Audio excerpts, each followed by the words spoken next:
Bismillahirrahmanirrahim.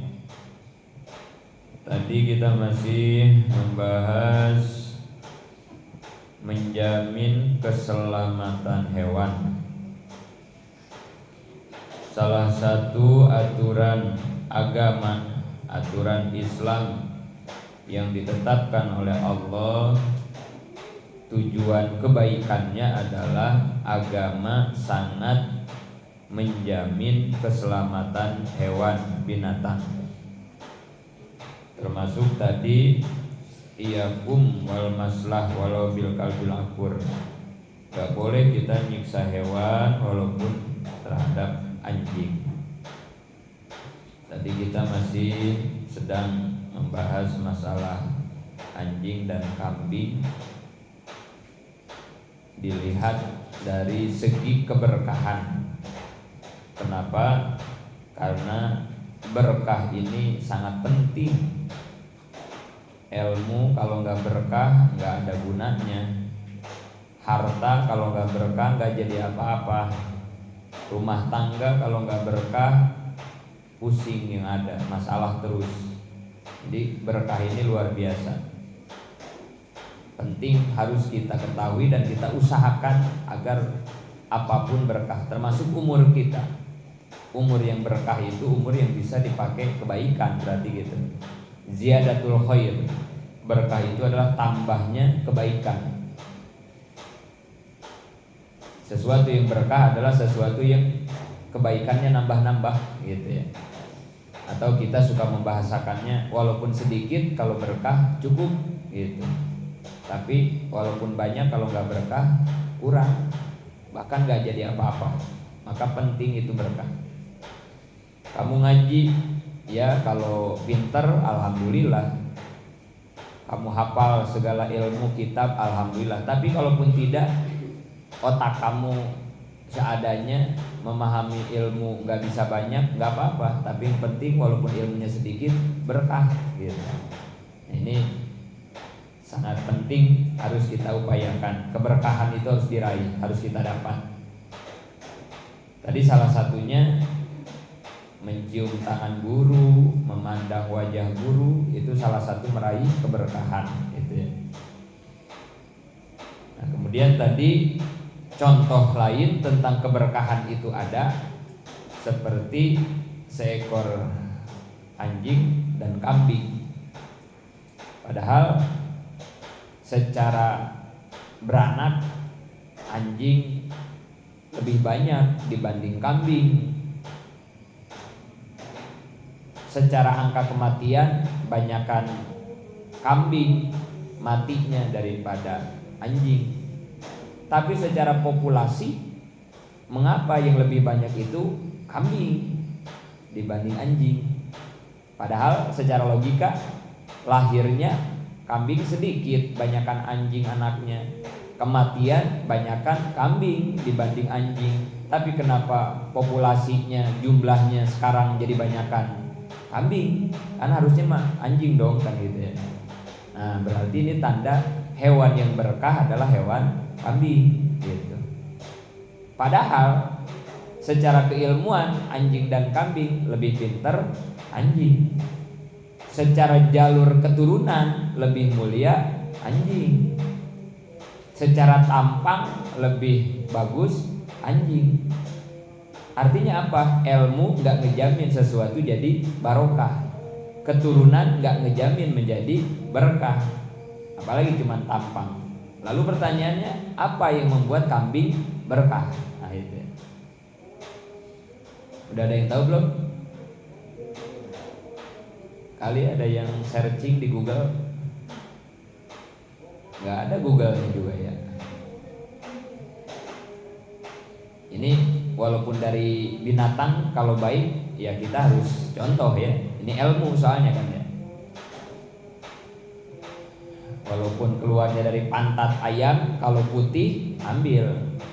Tapi walaupun keluarnya dari kiai yang udangnya gede, yang jubahnya 3 lapis, tapi kalau perkataannya sesat jangan diambil. Unzur maqala wala tanzur man kila. Lihat apa yang diomongin, jangan dilihat orangnya.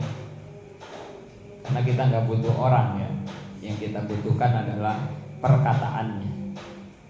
Jadi walaupun ini dari kambing dan anjing, kalau ini baik, ayo kita amalkan.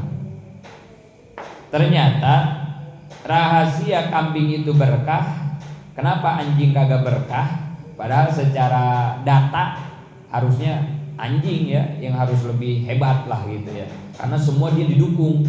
Kalau kambing tidak ada yang ngedukung kan ya, semua serba kurang kan itu. Tapi berkahan kambing. Kenapa? Ternyata setelah diteliti, kambing itu kalau malam maghrib ya tidur. Kalau nggak percaya, kamu cek aja lah ya. Yang punya kambing kamu lihat dah. Ya kadang ada juga ya yang kambing makan ya malam ya. Tapi ya sebatas makan doang, udah makan tidur pasti. Nggak ada istilah kambing mau yang di kandang, mau yang nggak dikandangin, pasti malam tidur aja. Kedua, begitu masuk subuh atau waktu subuh lah gitu ya, kambing pasti bangun. Pasti dah, kambing pasti bangun. Jadi malam tidur, subuh bangun. Tapi anjing, mana ada anjing malam tidur, coba lihat. Kamu kalau lewat rumah Bu Kadek ya jam 1 malam ya, pasti digogogin ya. Tanda dia bangun kan. Apalagi yang anjing-anjing liar, anjing kampung. Banyak banget ya malam-malam kan pada ya, jalan-jalan gitu kan ya, pada kemana aja ya anjing mah ya. Tapi kapan kamu ngelihat ada kambing malam-malam jalan keliaran? Gak ada kan ya. Terus lagi anjing mah malam begadang, begitu mau subuh tidur kalau anjing. Ini ngebedainnya. Apa rahasianya? Ternyata Allah itu menurunkan keberkahan di waktu subuh. Ternyata kambing tahu Allah lagi nurunin berkah, makanya bangun disambut keberkahan itu. Anjing pinter mah pinter, tapi tahu kenapa kali dia. Waktu Allah nurunin berkah dia malah tidur. Malam gadang, subuh tidur. Awas santri jangan kayak anjing ya.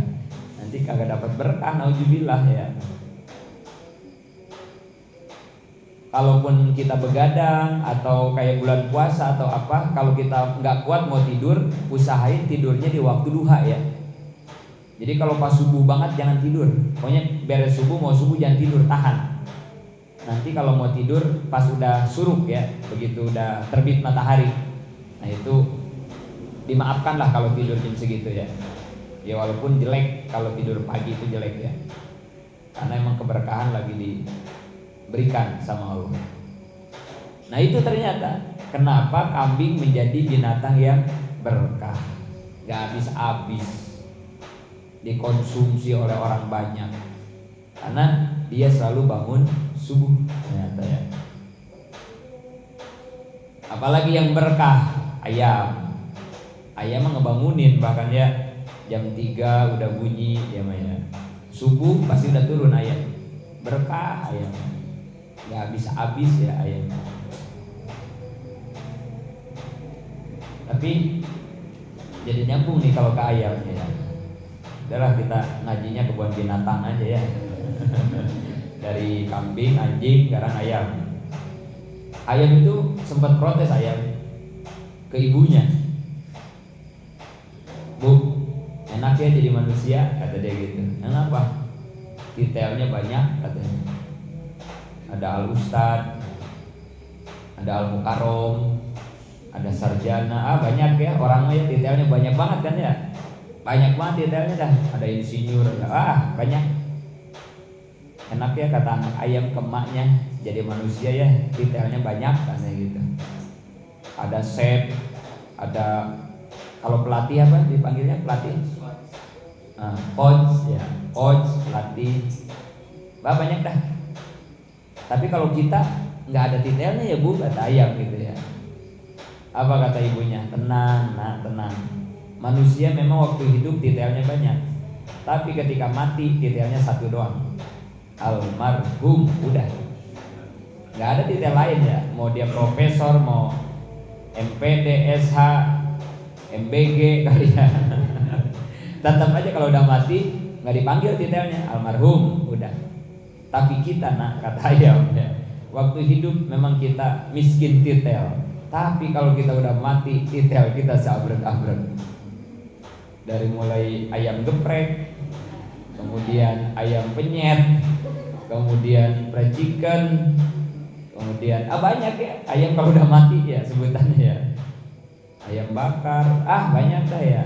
Bekakak, banyak dah titelnya. Jadi tenang, kata emaknya ayam, titel kita itu akan muncul ketika kita sudah mati. Berbagai sebutan. Ayam berkah. Mana lagi yang kagak berkah? Kucing. Kucing kacau nih kucing. Kucing ini manusia kagak berkah. Kenapa? Tidur mulu kucing. Jangan tahu pawai nih suka tidur ya, sama raka nih, awas jangan kayak kucing. Nanti kagak berkah ya, bangun. Yang suka tidur. Senyum-senyum pawai ngerasa kali ya kayak kucing ya. Jangan banyak tidur.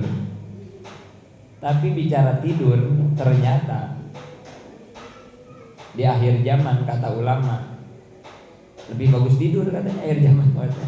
Ibadah terbaik akhir zaman itu adalah tidur. Karena kalau kita melek, aduh ya, nggak kuat sama godaan dunia kita ya sekarang ya. Kalau kita melek, makanya kata ulama akhir zaman mah ibadah yang terbaik adalah tidur. Udah banyakin tidur aja dah itu. Tapi ya tetap tahu usahain ya, jangan ya gitu. Nanti kurang berkah kayak kucing ya. Tidur mulu kucing ya, aduh kucing tidur, bangun makan, bangun kawin, bangun berantem gitu ya kucingnya ya. Ntar udah kenyang tidur. Dia mah jam berapa aja tidurnya? Pagi tidur, siang nggak kenal waktu kucing mah tidurnya.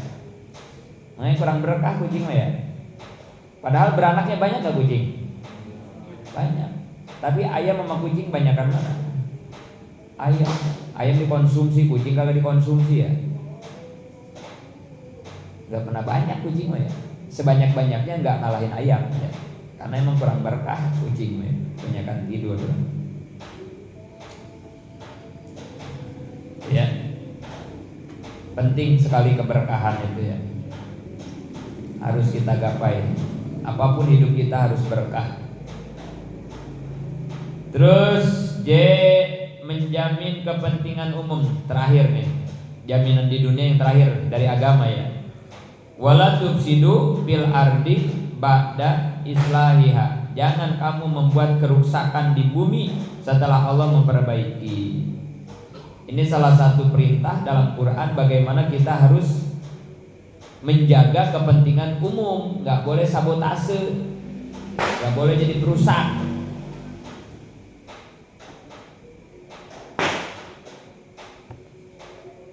Baut jembatan besi diambilin ya, itu orang-orang sabotase ya. Atau rel kereta ya, cincin rel kereta itu ya Allah. Padahal ya satu saja itu rel kereta cincinnya hilang, relnya bisa goyang, membahayakan nyawa orang ya. Jangan, dilarang oleh agama, sabotase.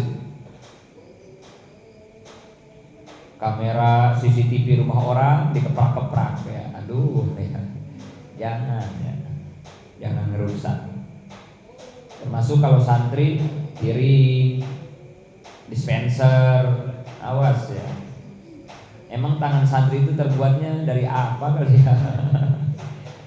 Aduh.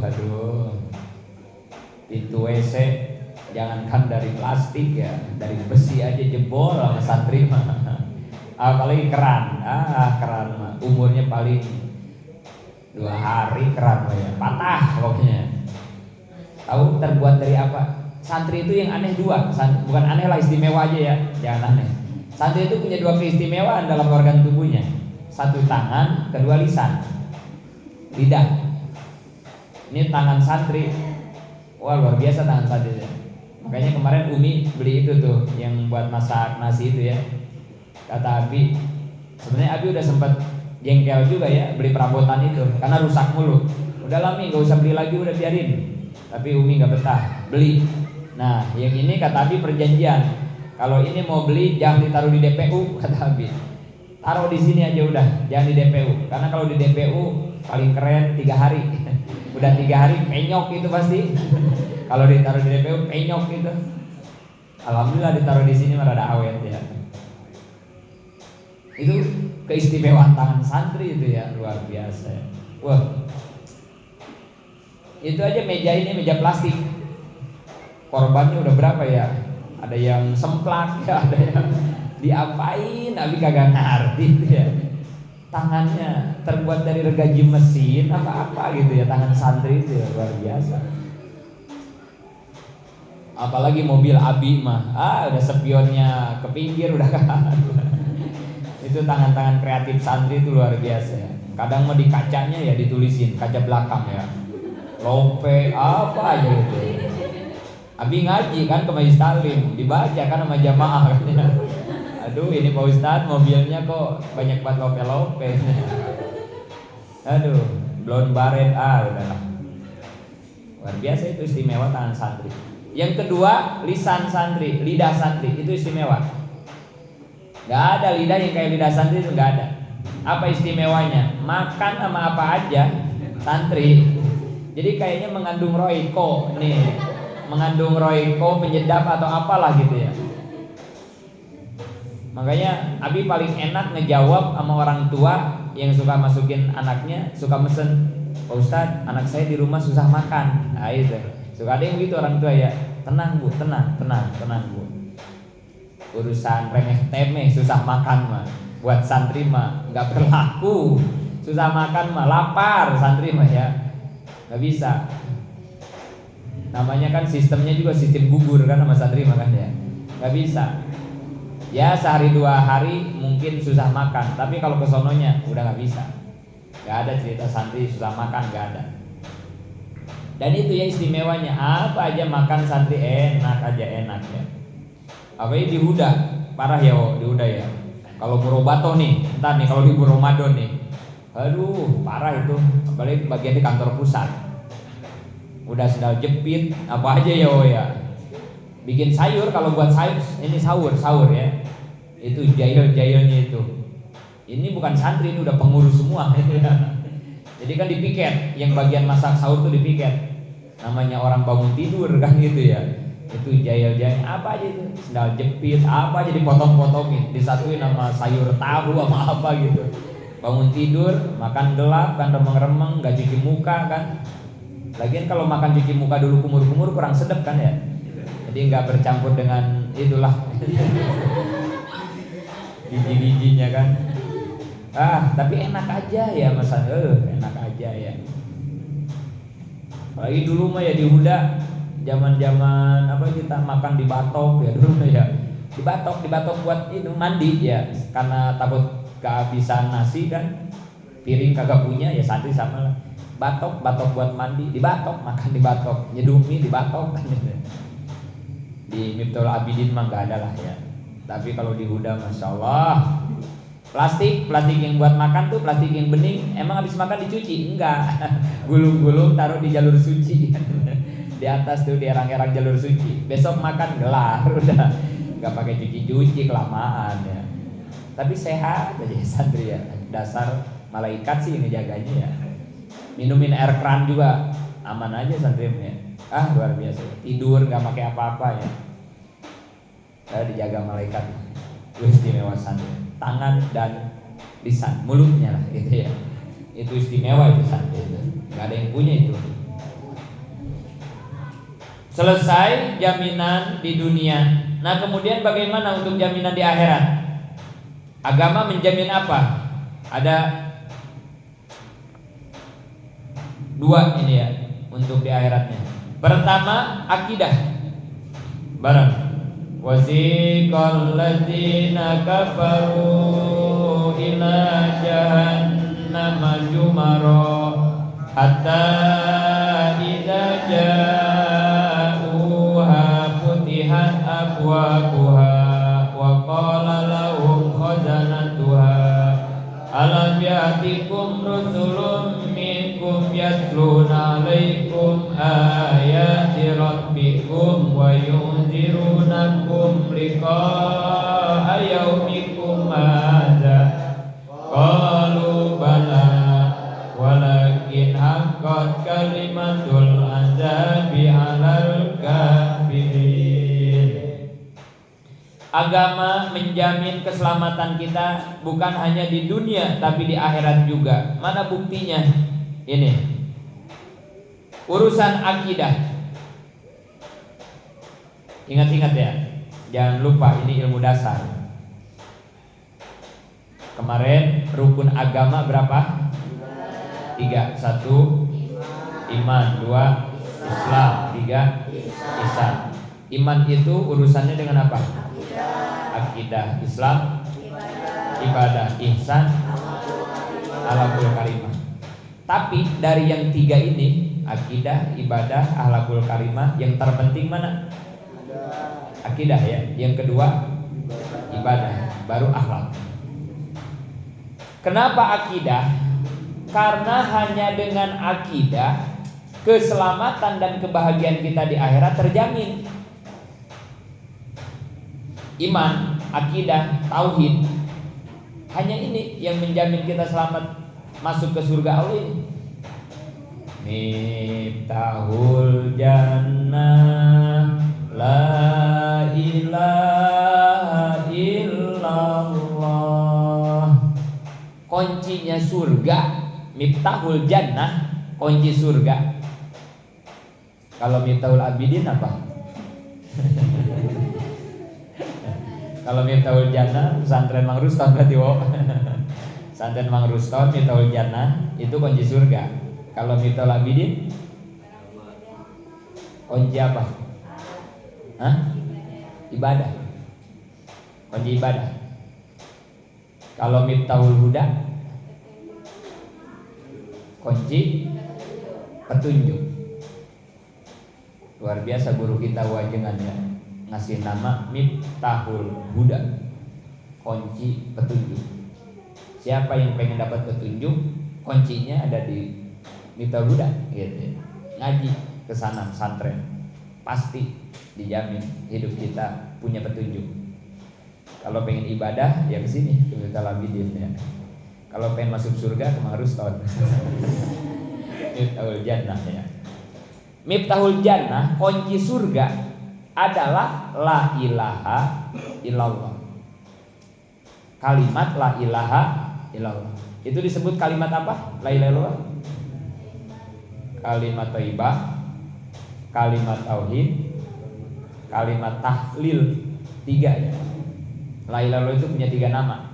Thayyibah, tahlil, tauhid. Jadi kunci surga Allah udah ngasih tahu. Nih, kalau pengen masuk surga, kuncinya dikasih. Apa? La ilaha illallah. Sampai Nabi bersabda, orang yang akhir hayatnya mampu mengucapkan la ilaha illallah dahulal jannah, dijamin masuk surga. Makanya orang kalau sekarat jangan ditinggal, talkinin, bisikin di kupingnya. Tapi jangan macam-macam ngebisikinnya, jangan yang lain-lain. Cukup la ilaha. Kalau terasa berat, si mayitnya kayaknya udah berat, udah deket nih napas ke tenggorokan, udah nggak usah la ilaha illallah kepanjangan, Allahnya aja. Allah, Allah, bisikin terus sampai dia menghembuskan napas terakhir. Karena di situ penentuannya. Kalau sampai dia bisa mengikrarkan la ilaha illallah, udah aman, dahulal jannah. Jadi kalau talqin jangan macam-macam, jangan apa aja dibacain, jangan. Apalagi kalau nyebut-nyebut, bahaya itu ya. Ayo Pak nyebut, Pak, ayo Pak nyebut, but, jemput kan. Nyebut ya. Jangan. Atau istighfar, jangan. Sholawat, jangan. Gak ada keterangannya. Kalau baca Quran gimana? Boleh. Silakan di pinggir-pinggir yang mau baca Yasin baca Quran.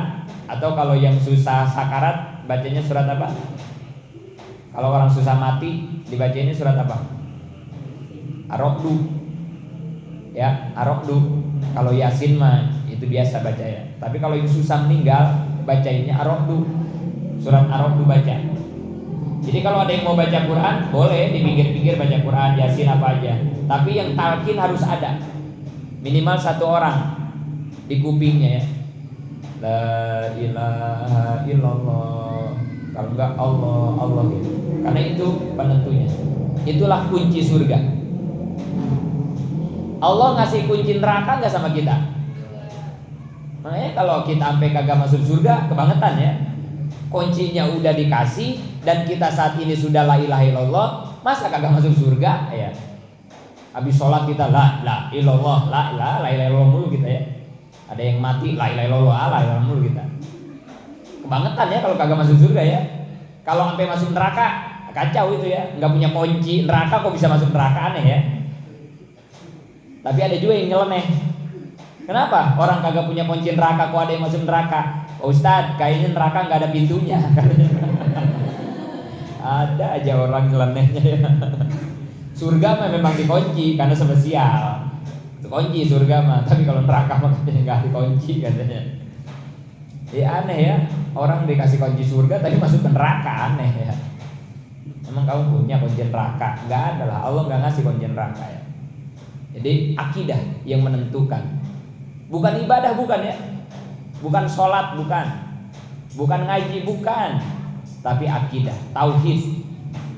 Itu yang menentukan kita masuk surga. Maka kita sama Allah dididik untuk bagaimana akidah kita benar, yang disebut dengan rukun agama tadi ya. Kenapa? Karena kalau akidah kita salah, nah ini surat Al-Jumar ini ya. Wasiqal ladzina kafaru ila jahannama zumaro. Orang-orang kafir nanti dibawa ke neraka jahanam dengan rombongan-rombongan. Jadi berombongan-berombongan ya. Berkelompok. Kelompok penyembah api misalnya begitu ya. Kelompok penyembah salib misalnya gitu. Kelompok yang suka ngancak misalnya. Jadi sekelompok-sekelompok, sebendera-sebendera. Tergantung kekafiran apa di dunia gitu. Digiring hatta idza ja'uha futihat abwabuha wa qala lahum khazanatuha alam ya'tikum rusul. Begitu dia sampai di gerbang neraka, orang-orang kafir nih serombongan nyampe di gerbang neraka, dibuka pintu neraka. Begitu dibuka, juru kunci neraka, malaikat apa? Yang megang kunci neraka itu, juru kuncinya, kunciannya siapa? Malik. Malaikat Malik. Begitu pintu dibuka tuh ya, malaikat Malik di situ nanya, alam ya'tikum rusulun minkum yatlu alaikum ayati rabbikum. Rombongan calon neraka nih, kafir, kata malaikat Malik. Emang dulu di dunia enggak ada orang yang datang kepada kamu yang membacakan ayat Allah dan memperingati, menakut-nakuti tentang hari ini gitu. Emang dulu di dunia nggak ada yang ngasih tahu tentang akidah, tentang Tuhan itu Allah. Kalau nggak percaya, nggak beriman nanti masuk neraka, emang nggak ada gitu kata malaikat Malik. Apa jawaban mereka ahli neraka? Qalu bala, banyak yang ngasih tahu kami, banyak. Bahkan kami debat sama orang-orang Islam. Banyak kata mereka. Walakin haqqat kalimatul azab alal kafirin. Ya, tapi mau gimana lagi? Emang saya udah ditetapkan menjadi orang kafir ya. Artinya apa? Emang Allah nggak ngasih hidayah. Ada mah yang ngasih tahu. Bahkan rumah saya juga di pinggir rumah orang Islam, saya ngedengar ajan, saya tahu. Tapi emang ya Allah nggak ngasih hidayah gitu. Kemudian surat lanjutannya itu ya. Wasiqal ladzina taqaw rabbahum ilal jannati jumaro. Maka bagi orang yang akidahnya benar, akidahnya lurus, maka dia pun sama, nanti akan digiring oleh malaikat menuju surganya Allah secara rombongan-rombongan. Nah, ini juga sama ya. Makanya tadi kan ya di doa kamilin ada doa wa tahta liwa'i Sayyidina Muhammadin sallallahu alaihi wasallam yaumal qiyamati sairin. Jadi nanti setiap nabi bawa bendera masing-masing. Kayak supporter bola kali gitu ya. Ada Jackmania gitu kan ya. Ada Viking, ada Bobotoh, ada arek-arek Surabaya gitu. Bawa bendera masing-masing. Hati-hati kamu kebawa ke rombongan Jackmania ya kan, jauh nanti ya. Jangan sampai kamu ya. Atau kalau yang Habib-Habib ada Majlis Rasulullah kan gitu ya, Nurul Mustafa, oh itu mah keren ya. Wah kita ikut rombongan sama Habib Munjir kan, wah itu udah. Tapi buat kita mah nggak ada lagi ya. Kita akan bersama bendera guru kita, wah jangan harapan ya.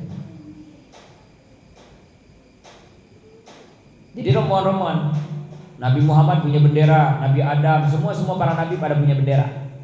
Bahkan nanti di hari kiamat itu ya, para nabi itu bangga dengan pengikutnya. Makanya kalau nikah sunnah anak itu banyak ya. Sunnah. Kenapa? Salah satunya adalah bikin Kanjeng Nabi seneng, bangga karena umat Kanjeng Nabi Muhammad banyak jadinya. Apalagi ustadz, jangan malu-maluin, ustadz anaknya 2. Ya. Ustadz Golkar itu biasanya ya, yang anaknya 2 mah ya. Janganlah ustadz kiai. Jangan 2 anaknya ya. Mang Dewo berapa rencana? Baru 1 nih Mang Dewo nih. Aduh, harus segera direncanakan lagi nih ya. Kasihan Kia gitu kan. Harus punya adik. Jangan sedikit ya. Tapi ada kata-kata juga tentang masalah anak nih. Kata-kata hari ini tentang jangan dulu berkembang biak sebelum berkembang baik. Bikin anak aja sebanyak-banyaknya ya, tapi anak kagak diurusin juga jangan ya. Jangan dulu berkembang biak sebelum berkembang baik ya. Urusin dulu Kia Mamang Dewo, udah bagus, sudah aman, baru tambah ade gitu. Jangan Kia aja terlantar ya, menambah ade, janganlah ya. Jangan dibikin terlantar berdua jadinya ya, jangan. Jangan dulu berkembang biak sebelum berkembang baik ya. Sama kayak poligami, balik lagi nih sama poligami ya. Kenapa Kanjeng Nabi istrinya banyak? Ya, ini kan alasan dalil-dalil para ustadz ini ya. Ustadz yang setengah matang tapi ya, kiai-kiai setengah matang kan. Kalau lagi berantem sama istrinya kan begitu. Poligami itu sunnah Nabi kan begitu ya. Kita harus ngikutin sunnah Nabi kan gitu ya. Dalil kiai ustadz pengen poligami pasti begitu kan. Nabi dibawa-bawa kan gitu ya. Ntar kamu ya perempuan kalau kamu punya laki dalilnya ini sama Abi dikasih bocoran ya buat ngejawabnya ya. Ntar sama kamu jawab, jangan lamun cek orang Sukabumi ulah eleh geleng deui. Jadi kalau suami kamu geleng deui, ulah eleh geleng pokoknya namanya. Sing boga dalil. Tapi tetap dalil yang terkuat apa Bintang? Dalilnya? Dalil yang paling bagus apa? Cangkem elek, tetap Gus Baha ya. Kita pakai dalil cangkem elek aja lah. Ya sabu. Itu dalil orang yang suka sabu-sabu. Ya sabu. Apaan sabu? Nggak ada bagus-bagusnya. Ya sabu. Di surat Al-Humajah itu ya, ingat-ingat ya. Dalil untuk orang yang suka ngisep sabu. Ya sabu. Itu namanya dalil cangkem elek ya. Jadi kalau nanti suami kamu berargumen dengan suara yang fasehat kan biasanya ya, ayah mau nikah itu poligami karena mengikuti sunnah Rasul kan itu ya, pasti ngomongnya itu pasti. Jawab sama kamu ya, wahai suamiku tercinta, aku tidak menafikan sunnah Rasul, aku dukung. Cuman tolong perhatikan satu hal. Nabi Muhammad nih, Nabi Muhammad ya. Nikah pertama sama siapa? Siti Khadijah. Setelah wafat Siti Khadijah, baru nikah Siti Aisyah. Setelah nikah sama Siti Aisyah, baru di situ Nabi poligami ya. Kayaknya kalau Siti Khadijah kagak wafat ya, kayaknya Nabi nggak bakal poligami dah, enggak.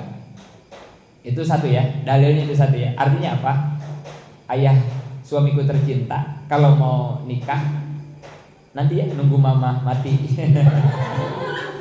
Syarat yang pertama itu ya, nunggu mama mati. Yang kedua, ingat-ingat nih dalil ini. Yang kedua, karena Nabi juga begitu kan ya. Ketika nikah sama Siti Khadijah, Nabi poligami enggak? Enggak. Setelah meninggal baru Siti Aisyah baru poligami. Jadi syarat pertama kalau ayah mau nikah ya nanti nunggu mama mati. Ya mudah-mudahan aja kamu dikasih cyanida. Biar cepat mati diracun kan ya sekali ya. Dikasih kopi cyanida kamu ya. Yang kedua nih syaratnya, kalau mama sudah mati, mama kuburkan. Sebelum tanah kuburan mama kering, ayah jangan poligami dulu, gitu ya. Sebelum tanah kuburan mama kering. Tapi mama pengen setiap hari ayah jarah sambil bawa air seember. Jadi beres jarah siram kuburan mama ya. Jadi kapan keringnya ya, bakal kering ya. Itu satu ya. Jadi kalau mau poligami, suami kita harus nunggu kita mati. Ya mudah-mudahan aja suaminya mati duluan kan, jadi kagak poligami ya. Karena bahaya ya. Kalau istri mati duluan bahaya, kasihan anak-anak ya. Jadi nggak keurus kan. Tapi kalau suami meninggal duluan, anak aman. Karena ummu beda ya. Ummu sama abun beda. Jiwanya beda. Kedua, kenapa Nabi poligami? Karena Nabi ketika punya istri Siti Aisyah, dididik menjadi istri Nabi. Siti Aisyah jadi apa? Ketika Siti Aisyah menjadi istri Nabi, Siti Aisyah jadi apa? Jadi solehah enggak? Siti Aisyah ketika dididik jadi istri Nabi jadi solehah enggak? Solehah banget atuh ya. Jadi perawi hadis enggak? Banyak hadis dari Siti Aisyah ya. Artinya apa? Nabi menikah sama Siti Aisyah sukses ngedidik istri jadi istri yang solehah. Maka wajar Nabi menikah lagi. Kenapa? Karena dengan istri yang pertama aja udah sukses. Kan kebaikan mah harus ditepain. Kalau Nabi sukses mendidik istri yang pertama, kasih lagi dong istri yang kedua agar dididik menjadi istri yang sukses. Maka Nabi nikah lagi, istri kedua, istri ketiga dan seterusnya. Semuanya sukses, dididik oleh Nabi seorang suami. Bahkan bukan 4 ya, Nabi istrinya berapa? 9. Tapi itu khusus ya. Kalau kita umatnya paling banyak 4. Kalau Nabi masih 9 ya. Tapi 9-9-nya sukses semua, dididik sama Nabi menjadi istri solehah. Lah kalau kita gitu, ntar ya sama suami kamu ya. Suamiku tersayang, aku saja, aku mama, ini mama, kayaknya belum kau didik menjadi mama yang solehah kan begitu ya. Kita masih berantem tiap hari kan begitu ya. Terus ayah kalau mau nikah lagi maksudnya mau nambah masalah kan begitu ya. Iya kan? Yang satu aja belum sukses dididik, tiba-tiba mau nambah satu lagi. Konyol, itu namanya ya nambah masalah gitu ya. Satu istri aja belum dididik, ya kecuali mama udah jadi istri soleha kan begitu ya. Silakan dah. Ayah mau nikah lagi juga, tapi kayaknya kalau alasannya itu kayaknya nggak bakal ada istri yang soleha ya. Daripada gua soleha dicandu kan begitu ya. Mendingan jadi istri bangkawara kayaknya ya. Gitu ya. Jadi jangan nyamain sama Nabi tapi visi misinya beda gitu ya. Kalau pengen sama Nabi visi misinya samain dong. Bentuk dulu aku menjadi Aisyah. Nah, setelah aku jadi Aisyah barulah kamu nikah lagi wahai suamiku. Aku masih jadi Markonah kok kamu udah mau nikah lagi. Masih jauh, jangan nyari penyakit gitu ya. Gitu ya. Itu logika ya. Logikanya begitu.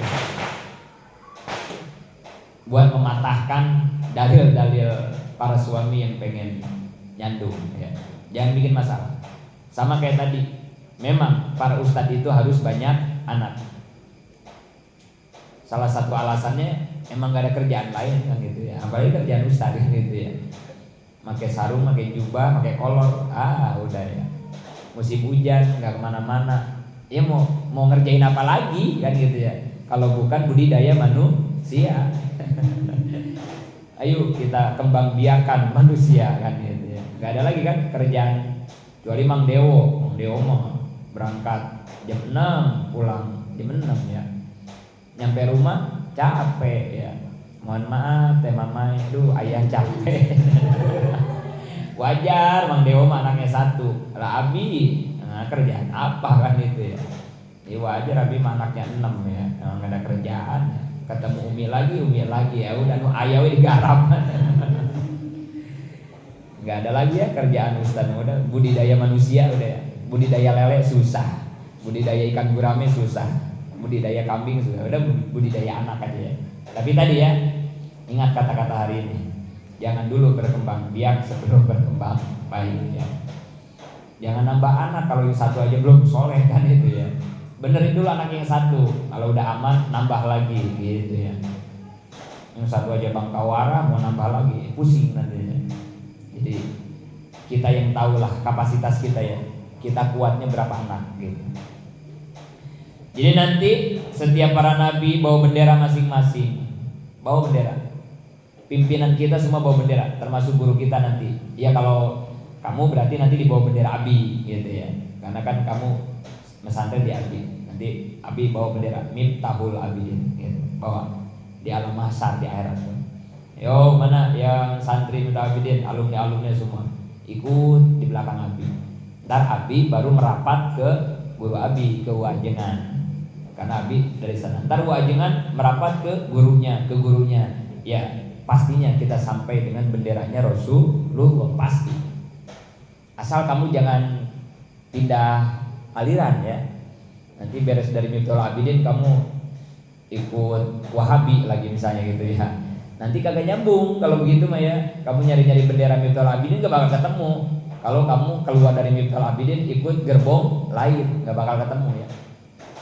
Tapi walaupun kamu pulang dari Miftahul Abidin jadi pengusaha, jadi politisi, jadi apa saja, selama kamu masih ikut dengan gerbong Miftahul Abidin pasti ketemu ya. Sama alumni Miftahul Huda pusat dia begitu. Kalau coba-coba dia berani keluar dari jalur Miftahul Huda, jangan harap nanti di akhirat bisa menemukan benderanya Wajengan, gak bakalan ya. Maka itu pentingnya sanad tuh begitu ya, buat nyambungin hubungan silaturahmi itu yang gak bakalan putus sampai akhirat, gak bakalan. Karena Miftahul Huda mah kata guru kita gak ada yang gagal produk Miftahul Huda, gak ada yang gagal. Gak boleh ada yang merasa gagal karena guru kita tidak pernah mencetak kegagalan, gak ada. Emang orang pesek hidung yang gagal kan bukan ya? Pesek itu kan bukan hidung yang gagal kan bukan ya? Itu adalah mancung yang tertunda kan gitu ya. Pesek itu bukan kegagalan kan, itu adalah mancung yang tertunda aja ya. Gak ada yang gagal produk Miftahul Huda. Makanya guru kita 3 programnya, Ulamaul Amilin, Imam al-Mutakin, Mutakin. Kalau bisa kamu jadi ulama, punya pesantren, punya santri, punya murid, punya jamaah. Kalau kamu mampu silahkan. Kalau gak bisa, Imam al-Mutakin, jadi pemimpin partai, pemimpin ormas, pemimpin apa aja terserah. Yang penting mengajak orang jadi takwa. Jadi RT, pemimpin itu. Jadi anggota dewan, jadi apa aja, pemimpin. Yang penting pemimpin yang takwa, membawa takwa. Kalau nggak bisa juga, jadi mutakin. Mutakin mah bebas. Dagang cilok bisa mutakin, dagang tahu bisa mutakin. Bebas mutakin mau jadi apa aja. Yang penting kamu jadi orang yang bertakwa. Jadi nggak ada cerita gagal alumni Miftahul Huda mah, murid Wajengan mah. Di mana saja profesi kamu sepanjang tadi yang 3 tadi, maka kamu adalah orang-orang sukses. Antara pedagang cilok dengan yang jadi kiai gede nggak ada bedanya. Yang membedakan adalah inna akramakum indallahi atqakum. Buat apa jadi ajengan gede kalau kerjaannya ngejual agama? Mendingan yang dagang cilok tapi benar-benar takwa kepada Allah, lebih mulia dia. Jadi bukan titel, jabatan, kedudukan yang memuliakan seseorang, tapi ketakwaannya. Ya, jadi nggak ada yang gagal. Silahkan kamu keluar dari Miftahul Abidin mau jadi apa aja, silahkan, karena nasib orang beda-beda. Dan jangan memaksakan kita ingin seperti orang lain. Kalau kata wajengan ulah sok make baju anu logor teuing. Jangan pakai baju yang kegedean, nggak pantas. Jangan memaksakan kehendak. Kalau emang kita ditakdirkan jadi pengusaha, ya udah jadi pengusaha. Jangan pengen jadi ajengan. Kalau udah ditentukan jadi ajengan, ya udah jadi ajengan, jadi kiai, jadi ustadz. Jangan pengen jadi pengusaha. Abi juga pernah nyoba dagang beras, dagang tahu, apa aja gitu ya. Alhamdulillah itu modal habis, barang habis pokoknya ya. Wah, dari mulai nikah Abi kan di Keranggan, apa aja usaha udah dijajalin. Semuanya lamjabres pokoknya mah udah. Nggak ada yang bener ya. Yang terjadi apa? Ngajar capek, berjamaah kagak bisa, karena tadi ngurusin kerjaan. Kerjaan juga kagak ada yang, udah. Ya emang udah jalurnya di sini kali, ya udah kali ya. Jadi jangan memaksakan kehendak, karena setiap kita takdirnya beda-beda. Yang penting tadi kita masih dalam satu gerbong Miftahul Huda atau Miftahul Abidin, supaya sanad kita tetap nyambung gitu ya. Yang ke surga juga sama, berbondong-bondong hatta ijajauha wa putihat abwabuha wa qala lahum khazanatuha salamun alaikum. Sama, kita juga nanti disambut di pintu surga, disambut oleh juru kunci surga, malaikat apa?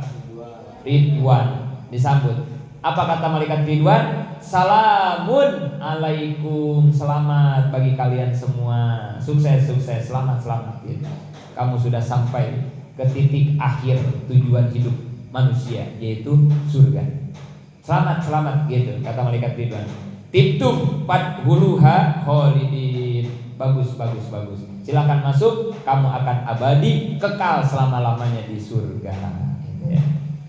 Inilah keuntungan yang akan diberikan oleh agama untuk menyelamatkan kita sampai pintu surga. Diatur oleh agama tentang urusan akidah.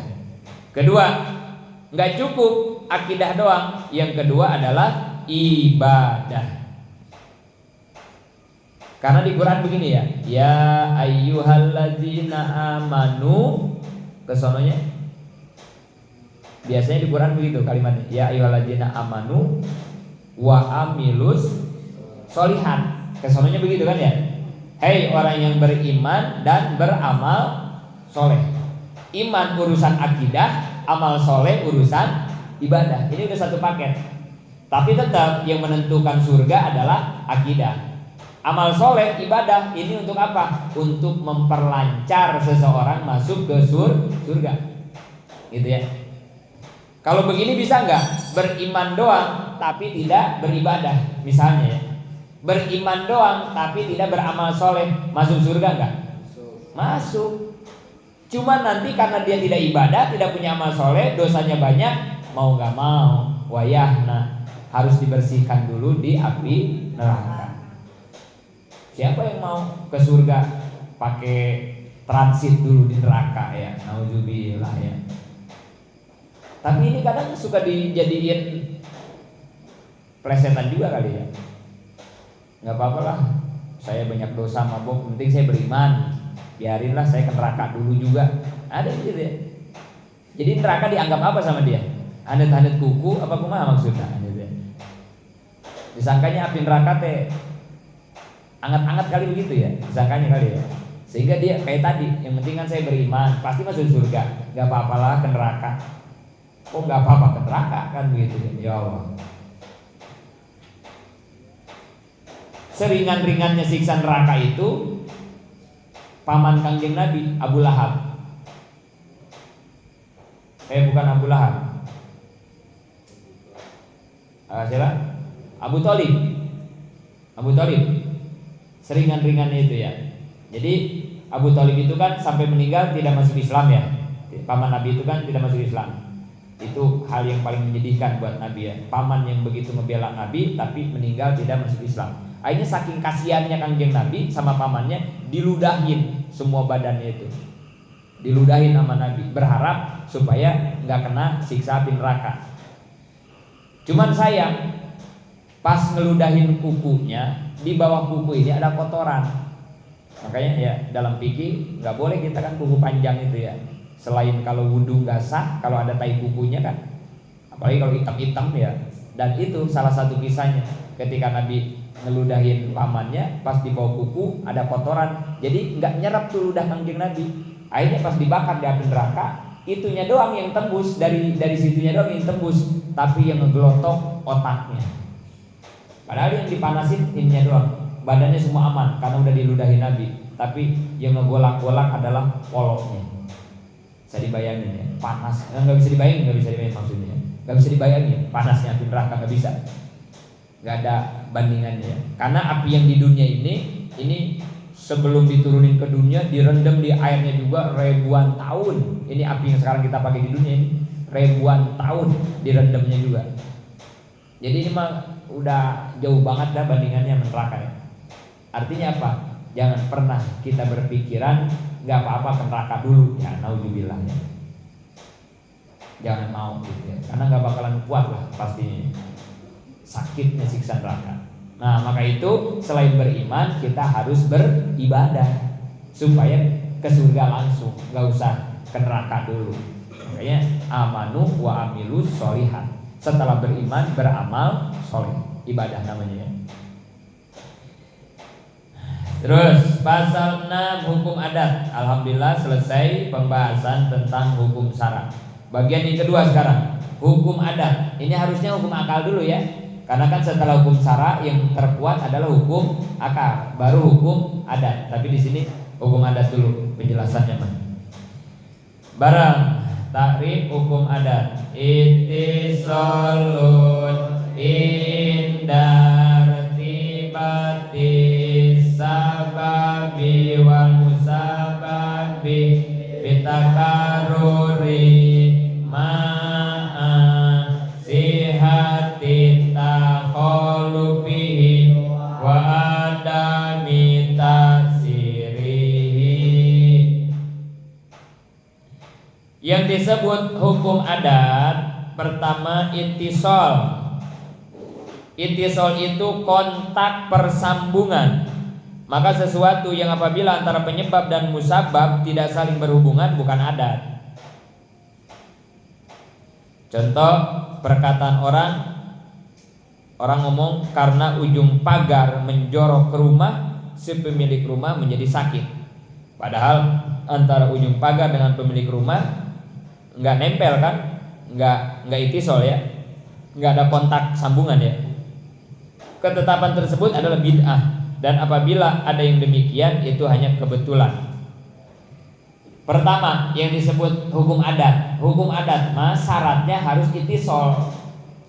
Kenapa itu hangus? Hukum adat ya. Kenapa itu hangus? Karena api dengan kertas yang dibakar nempel, ittisal, nyambung. Itu baru hukum adat. Syaratnya harus ittisal hukum adat ya. Kalau yang enggak ittisal kayak ini nih. Contoh ini, kalau kata kita mah disebutnya apa yang rumah tusuk sate ya, rumah tusuk sate. Jadi jalan nih, nggak boleh katanya bikin rumah begini nih. Ini jalan nih misalnya nih, ini nih jalan ini nih, misalnya ini jalan lurus ke Bukadek. Kan di Bukadek kan pertigaan tuh begitu ya.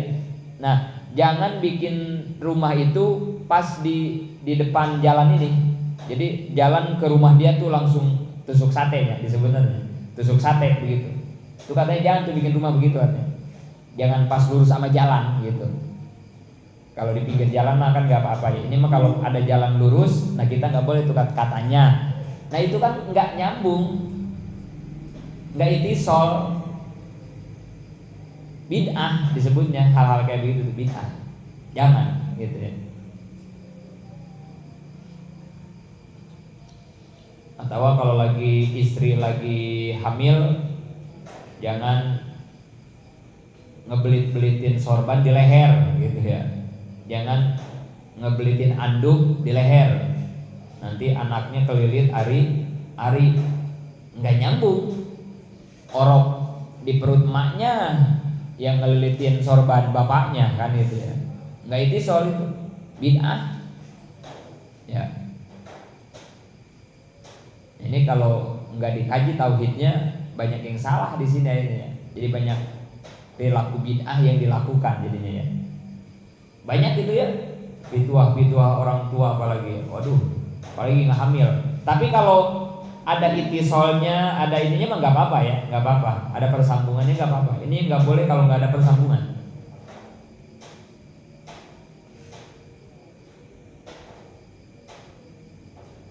Anak perawan kalau nyapu harus beres, harus tuntas.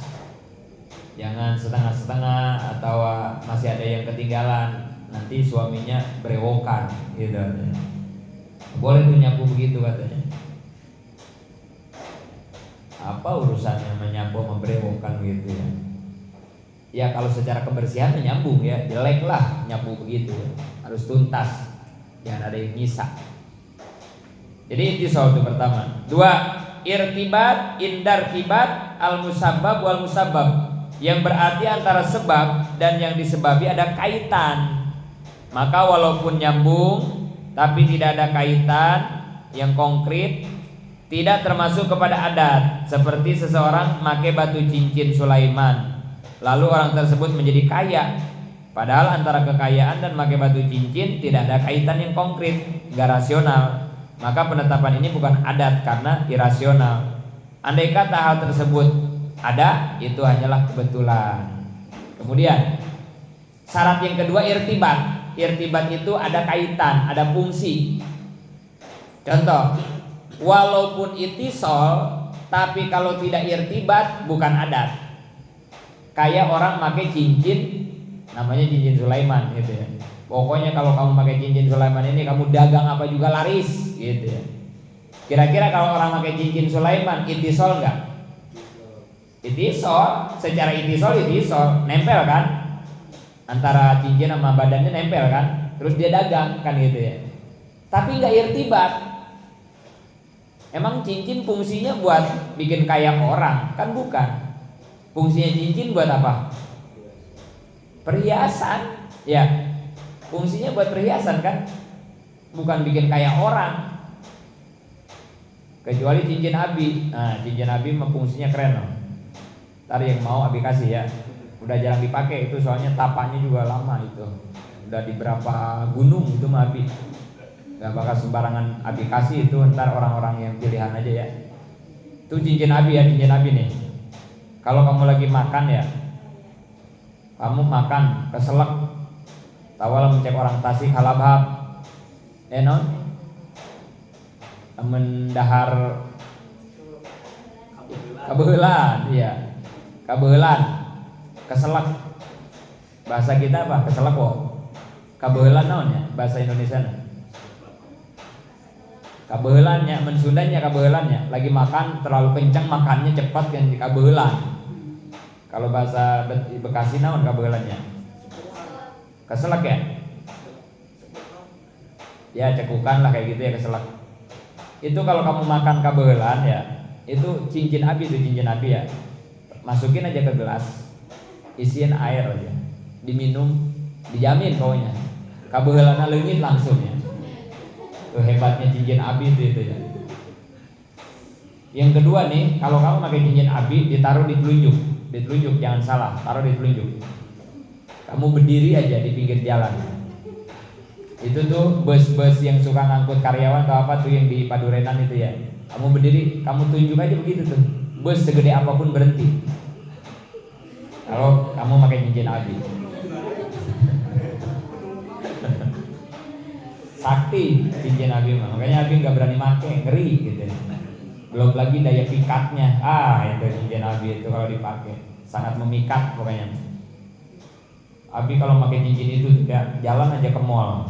Jalan ke mall abi, masya Allah itu. Kalau di konter-konter HP dipanggilin abi. Ini bang, Samsung. Infinix baru kan itu ya. Atau ke tukang baju, waduh, tuh gadis, ini saksinya gadis. Itu tapi kalau pakai cincin itu lagi jalan tuh dipanggilin di tukang baju. Ini barang bagus nih, lagi murah, lagi orang panggil sini dulu. Pada panggil pokoknya. Kalau lagi pakai cincin itu ya, karena daya pikatnya itu luar biasa. Ya. Apalagi kalau lagi punya utang cicilan, dikejar-kejar habis kalau pakai cincin itu.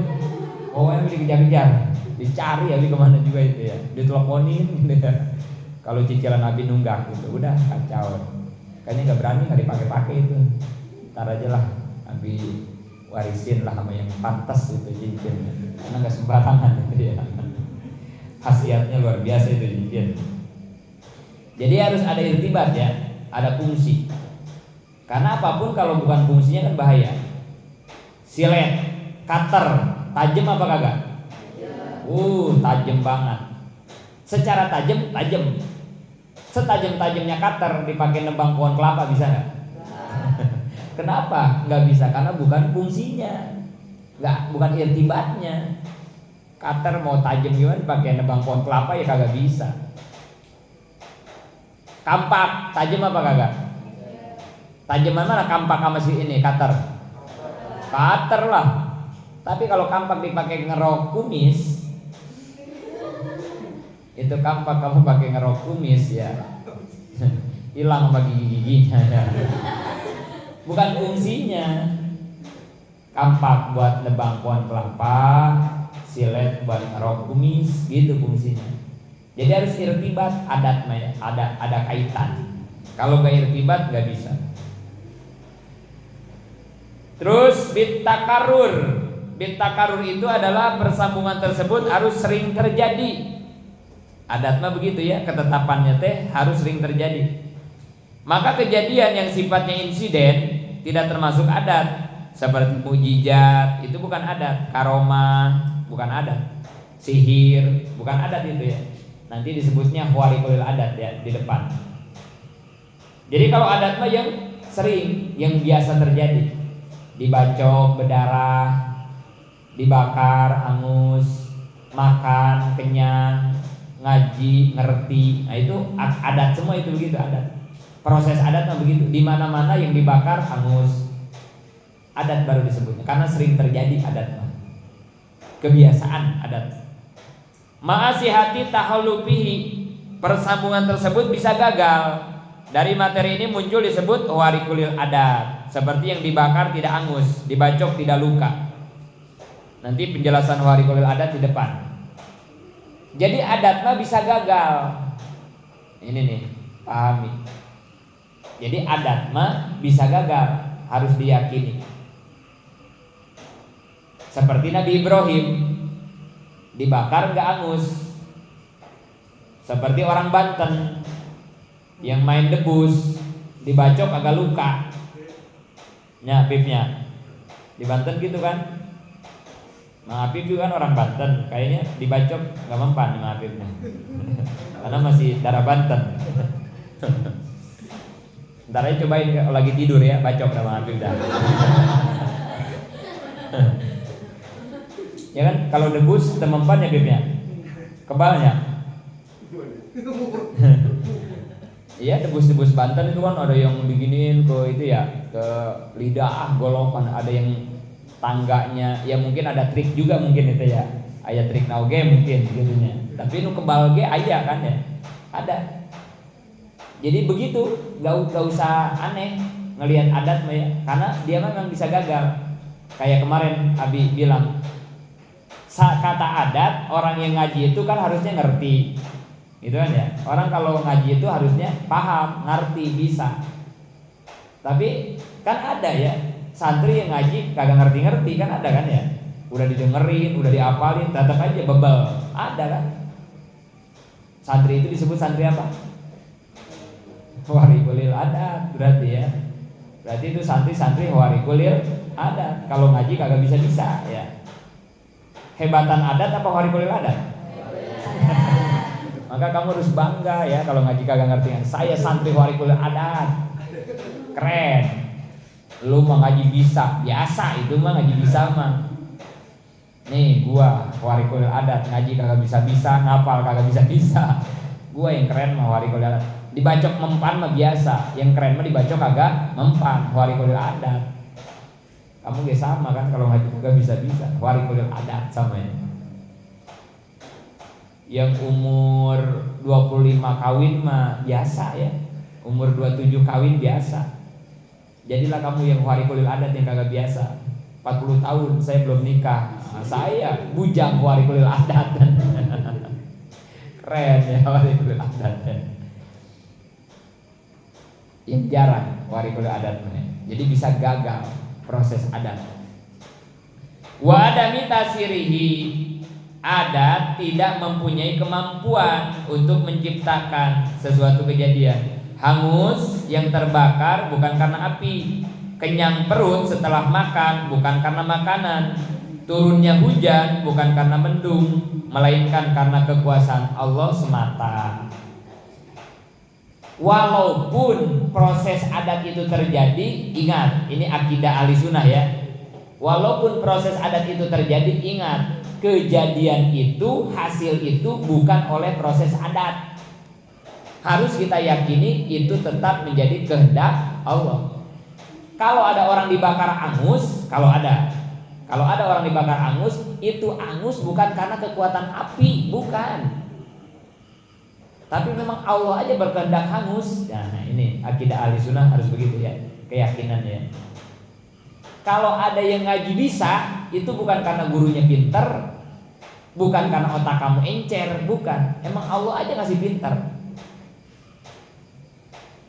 Dan ingat, dalam tauhid bilang kebetulan itu ada yang boleh, ada yang tidak boleh. Ingat-ingat tuh ya. Dalam masalah akidah nih. Kebetulan. Ada yang kebetulan boleh, bilang kebetulan. Ada yang kagak boleh. Yang nggak boleh yang gimana? Masalah takdir. Nggak boleh ya. Kok kita sekarang ngaji sarungnya samaan sih, sama-sama warna hijau, kebetulan amat ya. Nggak boleh tuh kita ngomong gitu, karena itu takdir. Udah ada tulisannya di Lauh Mahfuz, kamu ngaji hari ini, nanti sarung kamu sama warnanya sama teman kamu, gitu. Jadi kebetulan banget ya kita ketemu di sini, padahal kita nggak janjian, nggak ada kebetulan, takdir mah. Nggak boleh ngomong begitu. Walaupun secara syariat sih boleh ya. Secara omongan nggak apa-apa ya, tapi di hati jangan, karena nggak ada takdir, kebetulan semua udah rapi terencana oleh Allah di Lauh Mahfuz, udah rapi catatannya ya, dari mulai kita sebelum diciptakan sampai nanti kita ke surga ke neraka, catatannya udah ada semua ya, karena kita hidup hanya mengikuti skenario Tuhan, tinggal kita profesional aja menjalankan skenario-nya. Jangan jadi artis yang membangkang, nanti nggak dipakai sama PH film. Kamu perannya jadi orang gila. Kok saya jadi orang gila sih sutradara? Gimana sih? Kan saya ganteng. Ono aja no yang orang gila, no yang jelek. Kalau ada artis yang ngebangkang sama sutradara dipecat. Udah, jangan main film sama saya kamu, nggak mau diatur mah. Sama Allah juga. Malam yardo bikodoi, walam yasbir ala balai. Fal yahruj minad dunya wal yatlub robban siwahi. Tegas Allah ngancam. Siapa aja manusia makhluk hambaku yang tidak ridho terhadap ketetapanku, yang tidak sabar terhadap balaiku, keluar, exit dari dunia, cari lagi Tuhan selain saya.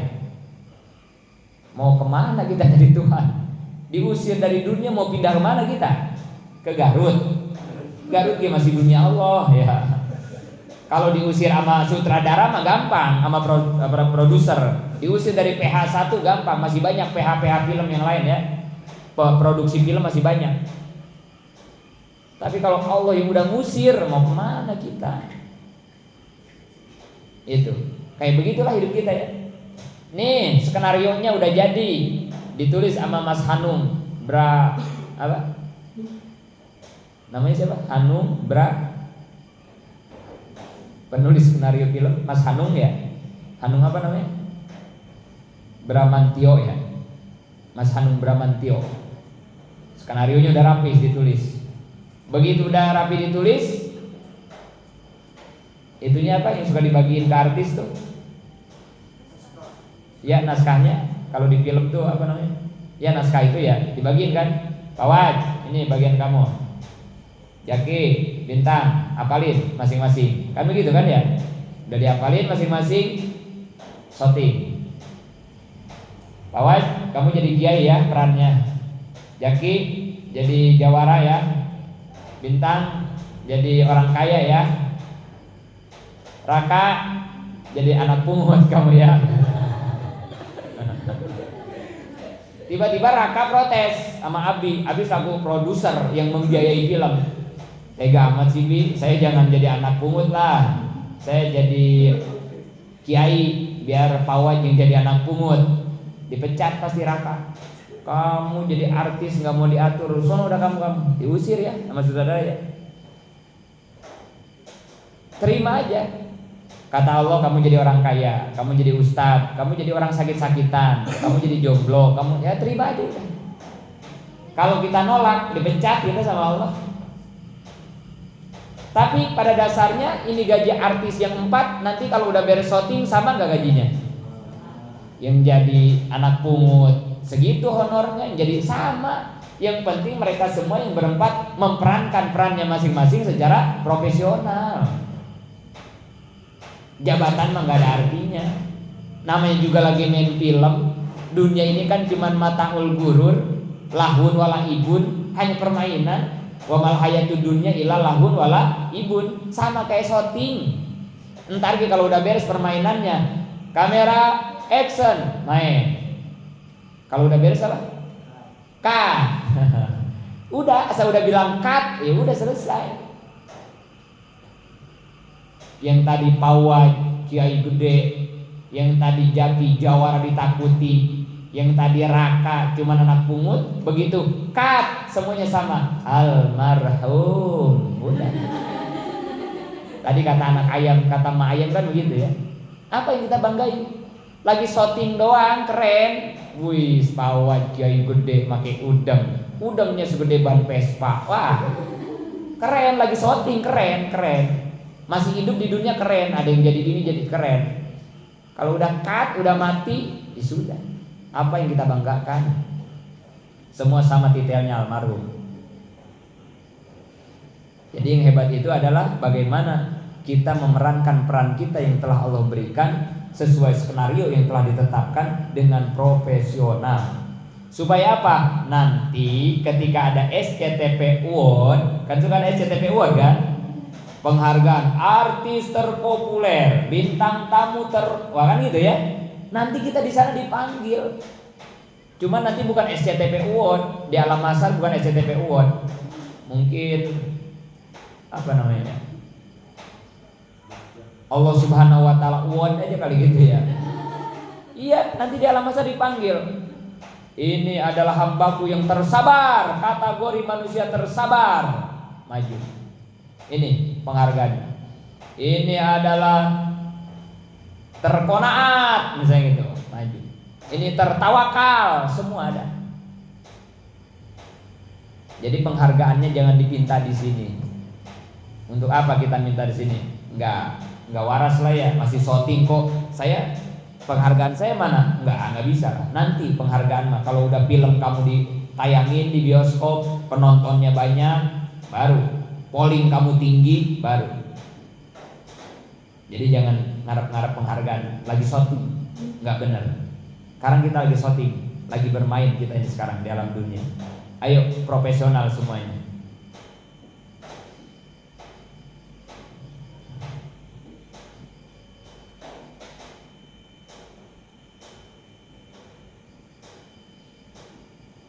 Jadi sekali lagi, proses adat tidak mempunyai hasil.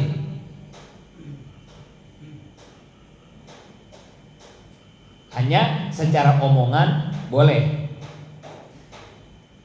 Kita bilang yang tadi dalam tauhid yang kebetulan dan tidak kebetulan, kalau secara omongan boleh, tapi di hati tidak boleh. Jadi ngomong kebetulan yang nggak boleh itu dalam takdir, karena takdir kita udah rapi semua tercatat. Yang boleh sekarang yang boleh, ngomong kebetulan itu adalah proses adat. Ya, jangan salah nih. Urusan takdir nggak boleh ngomong kebetulan, tapi kalau proses adat harus. Contoh, ketika proses adat itu menghasilkan, maka kan di sini dikatakan bahwa itu hasil bukan dari adat, tapi oleh ketetapan Tuhan. Tapi ngomongnya kalau secara omongan harus pakai kebetulan. Contohnya begini, kebetulan Allah mau ngasih paham, Abi ngomong. Nah gitu. Jadi kalau kamu ngaji ngerti, itu bukan karena Abi pintar ngejelasin atau otak kamu encer, bukan. Kebetulan aja Allah mau ngasih paham, Abi ngejelasin. Nah itu baru benar ngomong kebetulan di situ ya, secara akidah. Atau begini, kamu sakit gigi, beli obat. Apa obatnya sakit gigi? Hah? Om Sagi. Obat sakit gigi Om Sagi. Yang biasa apa kalau sakit gigi obatnya? Hah? Oh jangan sakit gigi dah. Sakit kepala obatnya apa? Bodrek aja, bodrek. Kamu sakit kepala, terus beli bodrek, diminum bodrek. Ini kan proses adat ya.